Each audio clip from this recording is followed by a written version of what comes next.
வணக்கம். உள்ளூர் அரசியல், உலக பொருளாதாரம், அப்புறம் நம்ம அன்றாட வாழ்க்கை, இது எல்லாத்துக்கும் நடுவுல இருக்கிற தொடர்புகளை பத்தி அலசுற ஒரு சிறப்பான விளக்கப்பதிவுக்கு உங்களை வரவேற்கிறேன். நம்ம சமுதாயத்துல நடக்கிற ஒவ்வொரு விஷயமும் எப்படி ஒன்றோடு ஒன்று நுட்பமா இணைக்கப்பட்டிருக்கு அப்படிங்கிற வலைப்பின்னலை இந்த தரவுகள் மூலமா நம்ம இன்னைக்கு பார்க்க போறோம். இன்னைக்கு நம்ம பயணத்துல ஜனநாயகத்தின் அடிப்படைகள், பொருளாதாரம், கல்வி, நுகர்வு கலாச்சாரம், அப்புறம் கூட்டாட்சி தத்துவம்னு இந்த 5 விஷயங்களை அடுத்தடுத்து பார்க்க போறோம். வாங்க உள்ள போகலாம். முதல்ல பகுதி 1, ஜனநாயகம் மற்றும் அரசியல். நம்மளுடைய ஜனநாயக அமைப்புகளோட அடித்தளம் எப்படி செயல்படுதுன்னு பார்க்கலாம். சமீபத்துல மேற்கு வங்கத்தின் பால்தா தொகுதியில வாக்குப்பதிவு ரத்து செய்யப்பட்டதையும் மின்னணு வாக்குப்பதிவு இயந்திரங்கள்ல ஏற்படுற சிக்கல்களையும் கொஞ்சம் கவனிச்சு பாருங்க.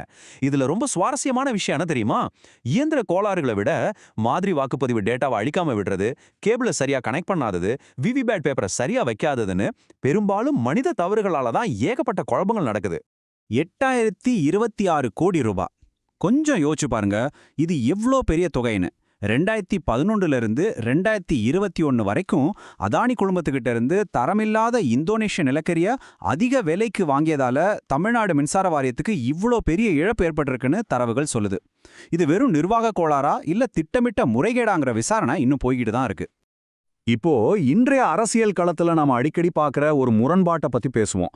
ஆம் ஆத்மி எம்பி சந்தீப் பதக் மீதான வழக்கையே எடுத்துக்கோங்களேன். ஒரு பக்கம் இடி, சிபிஐ மாதிரியான அமைப்புகள் ஊழல் குற்றச்சாட்டுகளை வைக்கிறாங்க, இன்னொரு பக்கம் குற்றம் சாட்டப்பட்டவங்க இது வெறும் அரசியல் பழிவாங்கும் நடவடிக்கைன்னு சொல்றாங்க. நாம எந்த பக்கமும் சாயாம நடுநிலையா நின்னு பார்த்தோம்னா இந்த தொடர் மோதல்கள் ஜனநாயக அமைப்புகள் மேல மக்களுக்கு இருக்கிற நம்பிக்கையை எப்படி கேள்விக்குள்ளாக்குதுங்கிறது நமக்கு தெளிவா புரியும். அடுத்து பகுதி 2, பொருளாதாரம், உள்ளூர் முதல் உலகம் வரை. இந்த அரசியல் நிகழ்வுகள் பெரிய பொருளாதார மாற்றங்களோடு எப்படி இணைகிறது என்பதை பார்ப்போம். அமெரிக்காவோட ஸ்பிரிட் ஏர்லைன்ஸ் நிறுவனம் கடுமையான நிதி நெருக்கடியை சந்திச்சதை பத்தி நீங்க கேள்விப்பட்டிருக்கலாம். எவ்வளோ பெரிய கார்ப்பரேட் நிறுவனமா இருந்தாலும் இந்த சிஸ்டத்துல ஏற்படுற அதிர்ச்சிகள்ல இருந்து தப்ப முடியாதுங்கிறதுக்கு இது ஒரு சிறந்த உதாரணம். ஜெட்ப்ளூ நிறுவனத்துடனான இணைப்பு தடைப்பட்டது, பிராட்டன் விட்னி என்ஜின் கோளாறுகள், கோவிட் காலத்துக்கு பிறகான கடன் சுமை, அப்புறம் மார்க்கெட்ல இருக்கிற கடுமையான போட்டி, இதெல்லாம் சேர்ந்து ஒரு பெரிய நிறுவனத்தையே எப்படி முடக்கிடுச்சுன்னு பாருங்க. இங்கேயும் ஒரு பிரம்மாண்டமான முரண்பாடு இருக்கு பாருங்க. மகாராஷ்டிராவில் இருக்கிற லவாசா நகரம் இத்தாலியோட போர்ட்டோஃபினோ நகரத்தை போலவே வண்ணமயமா உருவாக்கப்பட்ட இந்தியாவோட முதல் தனியார் மலைவாசஸ்தலம் இது. ஆனா இந்த ஆடம்பர கனவுக்கும் அங்க நடந்த சுற்றுச்சூழல் விதிமீறல்களுக்கும் அதை தொடர்ந்து வந்த நிதி நெருக்கடிகளுக்கும் இடையிலான வித்தியாசம் நமக்கு ஒரு உண்மையை உணர்த்துது. இயற்கையை மீறி நாம உருவாக்குற மாயைகள் என்னைக்குமே நிலைக்காது. இப்போ இந்த எண்களை கொஞ்சம் கவனிங்க. அமெரிக்காவுக்கும் ஈரானுக்கும் இடையிலான மோதல்களுக்கான பட்ஜெட் சுமார் 2.34 லட்சம் கோடி ரூபாய். இஸ்ரேலுக்கான ஆயுத விற்பனை 80,000 கோடி. ஆனா மறுபுறம் உலகத்துல 80 கோடி மக்கள் வறுமையில வாடிட்டு இருக்காங்க. உலகளாவிய ஆயுத லாபியில முடங்கி கிடக்கிற இந்த பிரம்மாண்டமான தொகையை மட்டும் சரியா பயன்படுத்தினா உலக மக்களோட வறுமையை முற்றிலுமா ஒழிச்சிட முடியும்னு விமர்சகர்கள் சொல்றாங்க. ஆச்சரியமா இருக்குல்ல? சரி, உலக பொருளாதாரத்தோட இன்னொரு பக்கமான வர்த்தக போருக்கு வருவோம். ஐரோப்பிய ஒன்றியம் மேல ட்ரம்ப் விதிக்க நினைச்ச 25% இறக்குமதி வரிங்கிறது வெறும் பொருளாதார கணக்கீடு மட்டும்தானா? கண்டிப்பா இல்ல.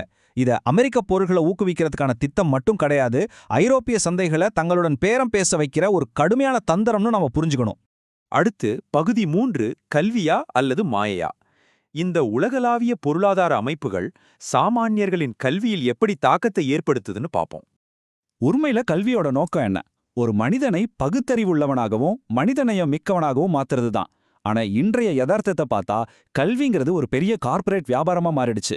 பல கல்வி நிறுவனங்கள் இன்னைக்கு பிரம்மாண்டமான கார்ப்பரேட் நிறுவனங்களா வளர்ந்து நிக்குது. ஆனா கல்விங்கிறது வெறும் வேலை வாய்ப்புக்கான ஒரு கருவியா மட்டுங்க சுருங்கி போயிருக்கு. இதோட மிக மோசமான விளைவை நாம ராஜஸ்தான் மாநிலம் கோட்டாவில் நடக்கிற நீட் மாணவர்களின் தற்கொலைகள்ல பார்க்கறோம்.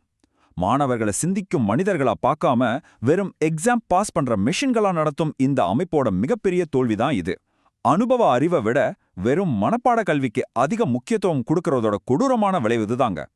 இந்த முழுமையான அமைப்பு சக்கரத்தை, அதாவது இந்த சிஸ்டமிக் லூப்பை கொஞ்சம் கவனிங்க.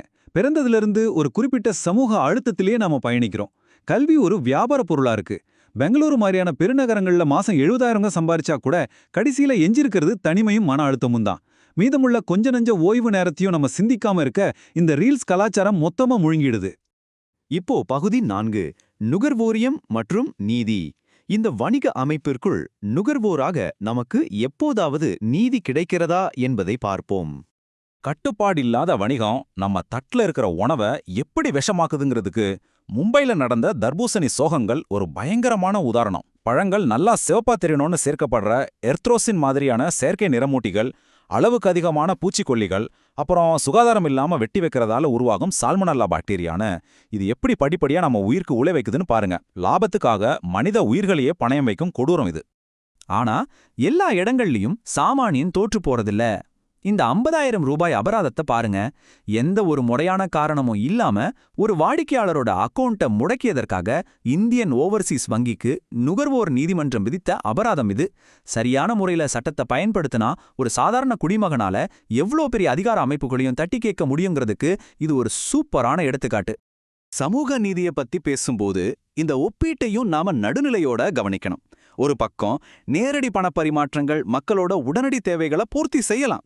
ஆனா மறுபக்கம் நீண்டகால வேலை வாய்ப்புகளையும் உள்கட்டமைப்புகளையும் உருவாக்குறது தான் ஒரு நிலையான பொருளாதாரத்தை உருவாக்கும். இது ரெண்டுக்கும் இடையில ஒரு சரியான பேலன்ஸை கொண்டு வர்றது தான் சிறந்த நிர்வாகத்தோட அடையாளம். இறுதியாக பகுதி 5, கூட்டாட்சி மற்றும் விமர்சன சிந்தனை. பிராந்திய முரண்பாடுகள் எப்படி செயல்படுகின்றன, தத்துவம் நமக்கு எப்படி கை கொடுக்கிறது என்று பார்ப்போம். தமிழ்நாடு மாதிரியான மாநிலங்கள் சந்திக்கிற நிதி பகிர்வு முரண்பாடுகளை இந்த பட்டியல் தெளிவா காட்டுது. தென்னிந்திய மாநிலங்கள் அதிக வருவாயை உருவாக்கினாலும் அவங்களுக்கு திரும்ப கிடைக்கிற நிதி விகிதம் என்னவோ ரொம்ப குறைவுதான். இன்னொரு பக்கம் திருப்பூர் மாதிரியான தொழில் நகரங்களுக்கு வடமாநில தொழிலாளர்களோட உழைப்பு அவசியமா இருக்கு.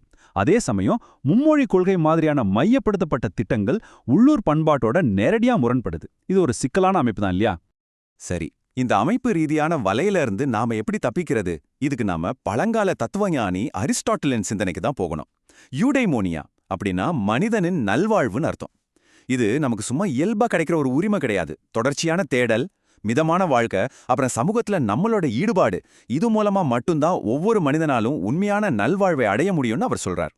நாம இந்த விளக்கப்பதிவோட நிறைவு பகுதிக்கு வந்துட்டோம். உண்மையான கல்வி அப்படிங்கிறது நம்மை சுற்றி நடக்கிற அரசியல் மற்றும் பொருளாதார சுரண்டல்களை கேள்வி கேட்கறது தான். உங்களோட மிகப்பெரிய பலம் நீங்க வாங்கின டிகிரியில இல்ல, இந்த அமைப்புகள் நம்ம எப்படி இயக்குதுன்னு புரிஞ்சுக்கிட்டு அதை கேள்வி கேட்கிற உங்களோட தயார் நிலையில தான் இருக்கு. இந்த அமைப்பை கேள்வி கேட்க நீங்க தயாரா? இந்த கேள்வியோட இன்னைக்கு நாம விடை பெறுவோம். தொடர்ந்து சிந்திப்போம்.